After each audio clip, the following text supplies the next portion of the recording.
Welcome back to the deep dive. Today, we're wading into a topic that, well, for most of us living in the modern West, it's become almost purely practical, a transactional decision, really. Yeah? We're talking about final arrangements, you know, specifically that choice between cremation and burial. Hmm.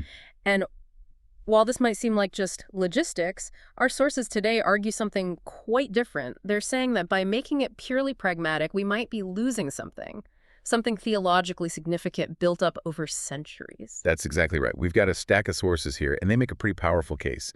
They argue that historically, burial wasn't just like a preference. It was seen as the natural fitness of Christian belief in action. Natural fitness. Okay. Yeah, for most of church history. If you're a Christian, you're buried. Simple as that. And this deep dive, well, it's really about exploring the why. Why was burial called a Christian act? What core beliefs about the human body made that the default choice? Okay, let's definitely unpack that shift then, because the change, I mean, it's been really dramatic, hasn't it? It's huge. If you look back maybe 50, 60 years ago, burial was it was the standard in the West. Cremation, well, like our sources point out, it felt like something from history books, you know, Viking tales or ancient practices elsewhere. Right. Things you read about, not things your neighbor did. Exactly. It just wasn't the common thing for Christians, for God's people. Yet fast forward to today, and the landscape looks completely different, almost unrecognizable in some places. Yeah. We're seeing cremation rates actually surpassing burial rates across many Western countries now. And this is critical. Our sources really pointing out that Christians often choose cremation, maybe without a second thought. Just kind of follow the societal trend, maybe driven by convenience, maybe cost, treating it like it's morally neutral, utilitarian. So let's clarify the mission for today's deep dive then. It's not about asking, is cremation somehow morally forbidden? No, definitely not. The authors we're looking at, they readily admit, you know, God is God. He can absolutely resurrect cremated remains. That's not the debate here. Right. The source material is super clear on that. God can pull atoms from the wind or the ocean just as easily as from a grave. It's easy for him, as they say. Okay. So we're shifting the focus away from that sort of legalistic, is it banned question, and more towards that idea you mentioned, natural fitness. Okay. The question becomes purely about alignment. Does this practice, cremation, does it line up with the really rich and distinct Christian understanding of the human body? Does it fit the biblical imagery? Does it track with 2,000 years of history about the body's future? Does it, communicate what we actually say we believe? And the goal here then is to explore why burial is argued to be a Christian act, why it was seen as this deliberate practice that visibly proclaims Christian hope, especially, as the sources put it, within a culture that feels increasingly hopeless. We're diving into the why of that historical standard, looking for the theological roots, rather than just debating modern practicality. Okay, so to really get this argument about natural fitness, we have to look at the history, the precedent. And that story, well, it starts right where you'd expect. In the Bible. And the consistency there in the biblical patterns for burial, it's actually pretty staggering when you lay it all out, especially because, like we'll get into, it wasn't what everyone else was doing back then. Right. Now, there's no verse that says, thou shalt not cremate, no direct command, but the sheer weight of example after example, it really establishes burial as the norm, the standard practice for God's people. And we're not just talking about a few isolated cases. We're talking figures across the entire Bible story. Yeah. If you just list the main ones cited in our sources, I mean, it stretches from the patriarchs right through to the early church. You've got Abraham. When Sarah died, he insisted, Genesis 25 tells us, on buying a specific piece of land, the cave of Macapela. Right, the field in the cave. Specifically for a burying place. He didn't just, leave her remains or burn them.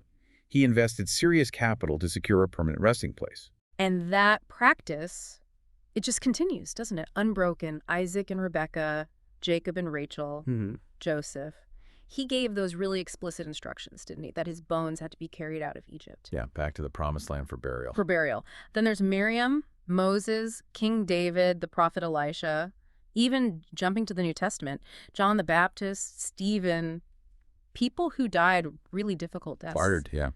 And what happened? They were buried. And then, of course, the biggest example, the central one, Christ himself. Our sources rightly emphasize 1 Corinthians 15.4. Christ was buried. then raised on the third day. His burial wasn't incidental, it was a necessary step towards the resurrection. So the pattern across both Old and New Testaments for God's people, it's consistently burial, not disposal by fire. Okay, so we have to pause on that question the sources raise. Why? Why did the Hebrews consistently choose burial? You mentioned the context, their neighbors. That historical point from Stephen Prothero, which the materials cite, I found that really illuminating. He says, basically, with the notable exceptions of the Egyptians, the Chinese, and the Hebrews, cremation seems to have been the standard practice of the ancients. And that context is so important because it shows that for the Hebrews, choosing burial was already a countercultural move. Right. Among their neighbors, like the Greeks and Romans, cremation was often seen as more efficient, maybe necessary for various reasons. The Hebrews had other options around them, but they deliberately chose a practice burial that fit their unique theology, their understanding of the body. And this pattern, born way back in ancient Israel, it didn't just fade away. Post-biblical history really cemented it. Absolutely. As Christianity spread like wildfire through the Roman Empire, an empire which, as you said, had previously used cremation quite a bit, the sources observe that cremation essentially just vanished, it disappeared. It was replaced almost universally by earth burial. Wow, so the Christian influence was actually that profound. It changed funeral customs across continents? It seems so. When Christianity became the dominant cultural force, cremation basically receded from Western view for, well, over 1,000 years, which suggests this wasn't just, adopting a random custom. It suggests a really deep fundamental link between what the early church believed theologically and how they treated their dead.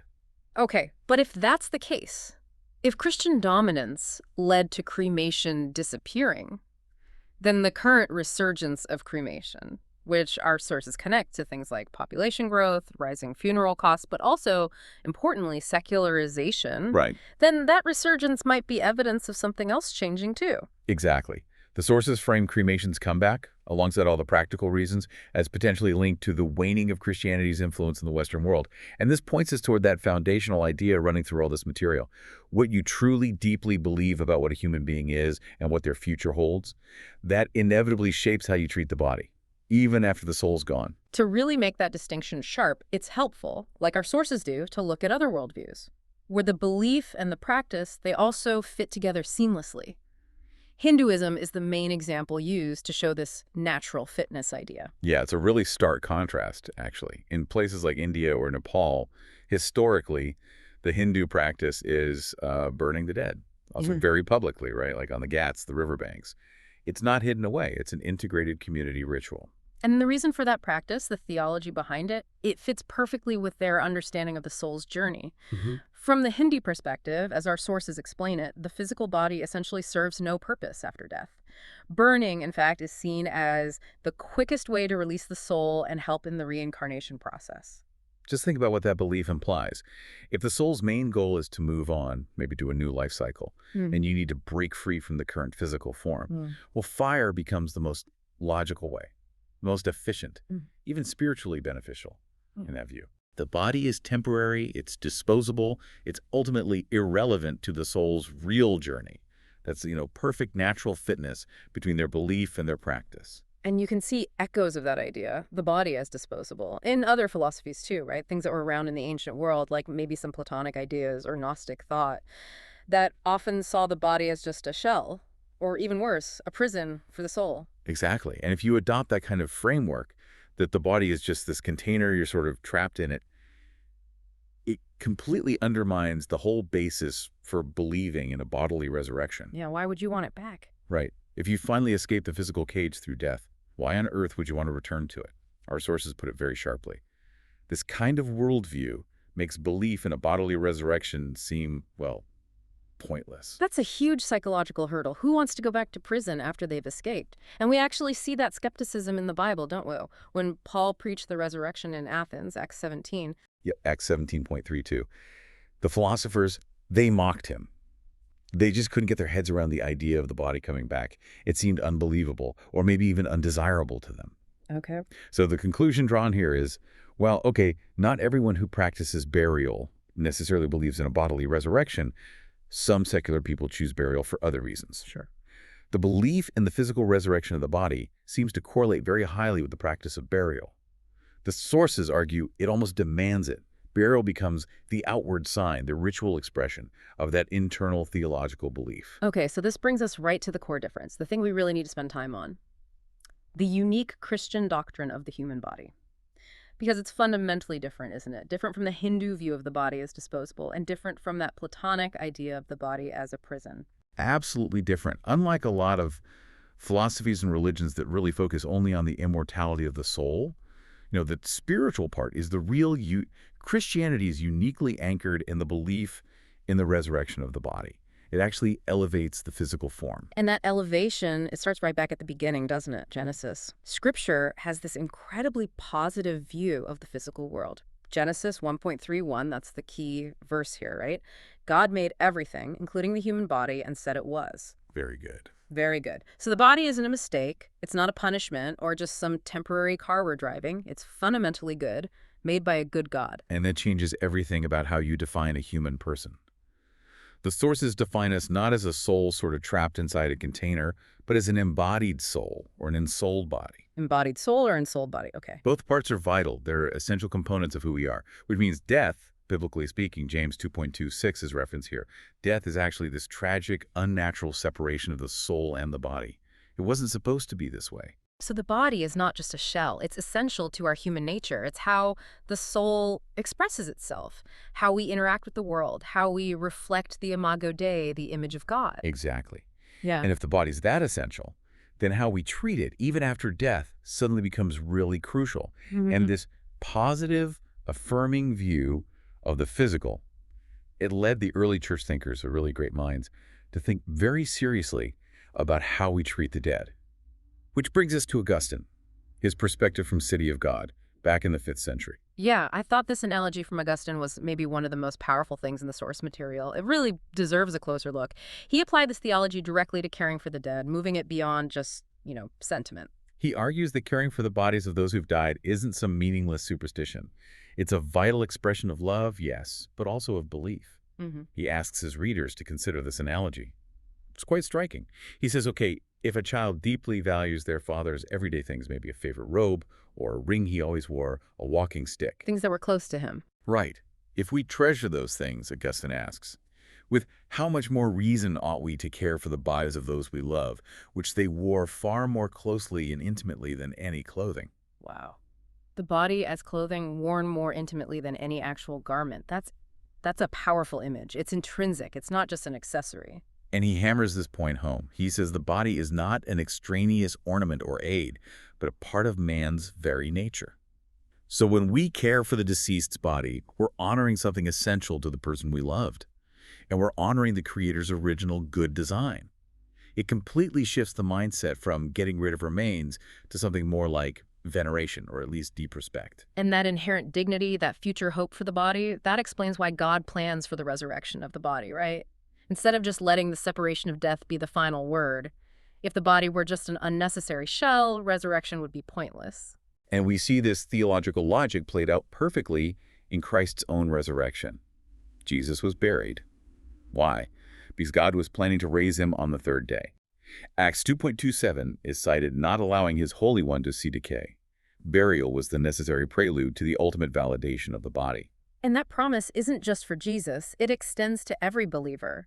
The source material connects this right to Romans 8.11, where Paul promises, "He who raised Christ Jesus from the dead will also give life to your mortal bodies." Our bodies are mortal now, yes, but they're not finished. They hold this incredible future promise of renewal. That's the core message. And this belief immediately shaped how the early church lived and died. Early Christians insisted on burying their dead, often together, in communal places. Our sources point out they didn't call these places necropolises, the cities of the dead. They called them coimateria. Coimateria, which sounds a lot like our word cemetery. Exactly where it comes from. And the literal meaning of that Greek word is sleeping places. Sleeping places. Yeah. Theologian Timothy George really highlights this. By calling them sleeping places, they were making an explicit theological statement. They were reflecting their firm belief in a future resurrection. They weren't just disposing of remains they didn't need anymore. They were laying the person down to rest, kind of like tucking them in for the night. Wow. Because they truly believed that person would wake up in that body on the last day. That's such a profound shift in perspective, just in the name they used. They saw death as sleep, not the absolute end, not annihilation, not even escape. That belief in the body's goodness and its future resurrection completely dictated their practice. Okay, so if the Christian view of the body is so positive, so unique, how do we visibly communicate that? How do we show that deep hope to a world, a surrounding culture that's maybe largely lost that resurrection story? And that brings us to the communication piece, which honestly many see as the strongest argument for burial's natural fitness. It really boils down to what the practice says, doesn't it? Russell Moore had that quote cited here.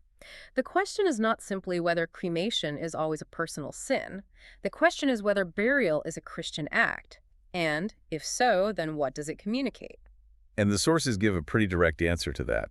Burial communicates the core Christian belief that what's sown in weakness will one day be raised in power. That's a direct lift from 1 Corinthians 15, verses 42-43.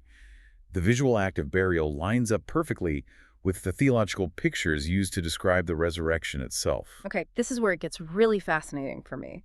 Because that communication, it hangs entirely on this analogy Paul uses. In that massive chapter on resurrection, 1 Corinthians 15, he's answering the skeptics, right? The ones asking, how are the dead raised up and what kind of body do they come back with? Yeah, he needed a picture, an analogy that could explain two seemingly contradictory things at once. How can it still be you, continuity, but also radically changed and better transformation? How do you get both? Exactly.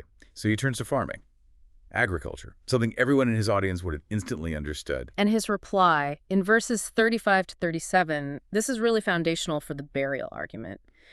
You foolish person, what you sow does not come to life unless it dies. And what you sow is not the body that is to be, but a bare kernel, perhaps of wheat or of some other grain. But let's just break that down for a second. When you plant a seed, that bare kernel, it has to go into the ground. It has to die, in a sense. Decay, break down. It doesn't look like much. It's not glorious in itself. Right. But that dead, buried kernel is the necessary starting point. It's the foundation for the amazing plant that eventually comes up. So that's the metaphor for burial. We're planting the body, the mortal body, the weak body in the earth. The body that goes in is the bare kernel. And if you take that picture seriously, well, cremation immediately breaks the metaphor, doesn't it? Completely. It's disposal by fire. It's not sowing a seed in the ground. The sources are really clear on this point. Burying the body is like sowing a seed. It goes into the ground, it dies. But what comes out in the resurrection harvest is something astonishingly new.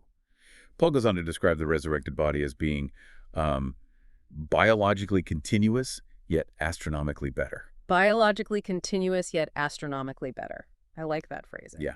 It's still recognizably the same kind of body that was planted, but it's transformed, glorified, powerful, imperishable. And this powerful farming image, it wasn't something Paul just made up, was it?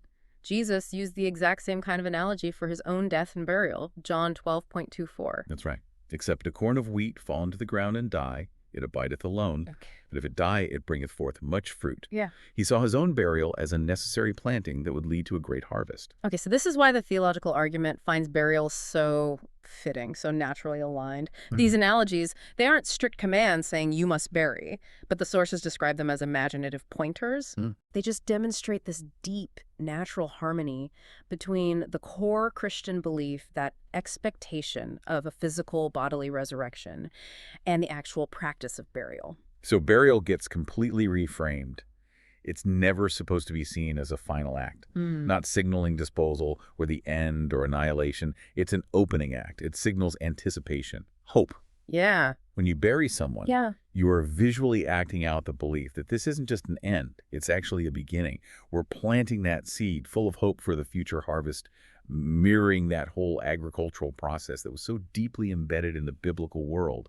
And the source material argues that this theological meaning, this visual communication, is a vital opportunity, a chance to express Christian hope in an age that's often skeptical or forgetful of it. That is a really profound theological case for the historical practice. But okay, we have to bring it into the modern world because the decision today, let's be honest, it's very rarely primarily theological. It's usually financial, pragmatic. Right. And in this modern context, one of the big concerns that comes up in our sources is that Christians often treat death and the arrangements as purely an individual matter. And that individualizing tendency. Yeah.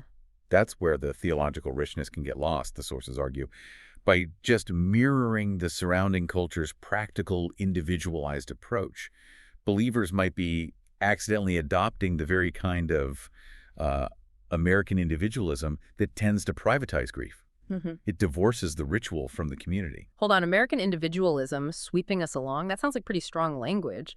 Are the sources suggesting that, say, secular folks who choose cremation are intentionally rejecting Christian hope? Or is it more just maybe unawareness of this whole theological backstory? I think the sources lean more towards unawareness, Yeah. often combined with very real economic pressures. But the result, they argue, is the same. Grief becomes privatized. The counterpoint they make is that funerals, historically, just like weddings, were always community affairs with public implications. Death wasn't just a private family tragedy. It was a communal event. The burial ritual was a public statement of shared hope. When you shift towards, say, a quick cremation, followed by maybe a small memorial service weeks later, you potentially lose that strong public communal proclamation aspect. Okay, that really shifts the perspective on responsibility, doesn't it? If the decision about arrangements becomes just about one person's bank account or their personal preference, it loses that communal weight.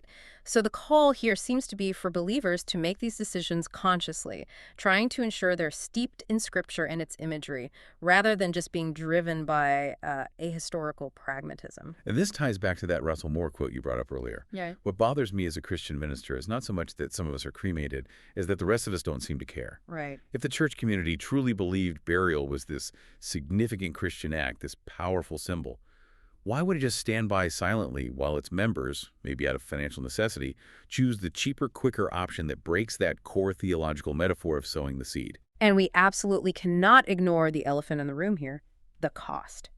Financial reality.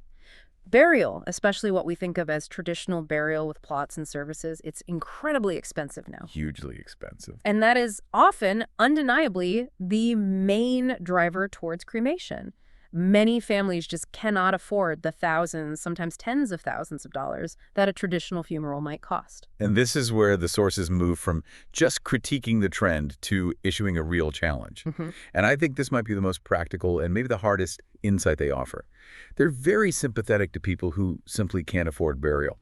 But they put forward a strong suggestion for the church community. Okay. Basically say, if the church truly believes burial is a Christian act, a visible testimony to the resurrection, then the church community needs to put our money where our mouth is. You should offer financial help to those members who want burial, but genuinely cannot afford it. Wow. So instead of just seeing the cost as this insurmountable barrier that forces a theological compromise, the source argues that financial pressure is actually a test of the church's collective conviction. Exactly. If we really believe in the dignity and the future destiny of the body, we shouldn't let poverty dictate how that final testimony looks. Precisely. It turns the decision back from being solely an individual financial burden into a shared public community responsibility. It reinforces the idea that this act is meant to be a collective statement of hope, not just a private financial transaction. Okay, but what about the other modern objections? I know listeners might be thinking, what about land use, environmental impact? Traditional burial with embalming fluids and concrete vaults often gets criticized as being pretty unsustainable. How do the sources engage with that practical objection? That's a really important point, and the sources do acknowledge it. They recognize that modern conventional burial, the whole package, with embalming, vaults, non-biodegradable caskets, is environmentally intensive. However, they make a careful distinction. They argue the theological case is, for earth burial, the act of planting the body in the ground, like a seed. It's not necessarily an argument for the entire elaborate modern funeral industry apparatus that grew up around it. Ah, okay, that's a key distinction, separating the core theological act of planting from all the industrial extras like vaults and chemicals. Yes.